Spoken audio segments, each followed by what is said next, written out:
Hello, so I've had the domain name question a couple of times in this week in my emails, and it's from people who are getting started making businesses online, and they're saying, oh, what should I do for my domain name? The domain name is the www.something.com. You know, you've got to make it up, it's got to be original, and what do you do? And I always say the same thing. It doesn't matter. It really doesn't matter that much about the domain. It's so important to get started.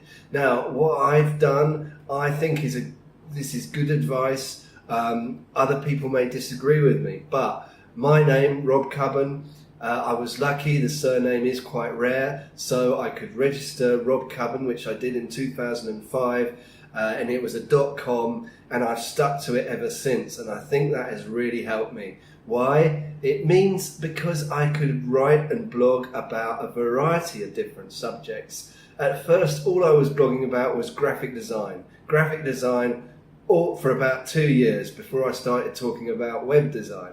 And now I'm talking about all sorts of small business subjects. And it's all been under the umbrella of my domain. So I've got all the Google links, all the social media, social proof, all together under one roof.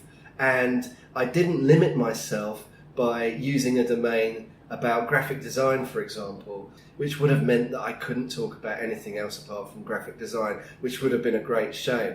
So apart from that, just choose something short and simple that people, if they hear it, they can easily type it. But most people will access your website via a link, so it doesn't really matter if you have the best domain name in the world or a really crappy one. The UK's most successful personal development blogger is Stephen Aitchison. His website is www.stephenaitchison.co.uk/blog. I don't think that's great at all, and yet he's hugely successful. It really doesn't matter. And interesting, he went for his first name, last name as well in his domain. I mean, I do think that's a good idea because it doesn't narrow you down in terms of a niche. But other people will say you've got to niche down and you've got to just talk about one niche and do that for the rest of your life. But quite frankly, I would find that too boring. If you're stressed out about choosing a domain, just try your first name, last name.com, and if you can't get that, see if you can add your middle name initial or something like that. But the most important thing is to register that domain and build a website and get started.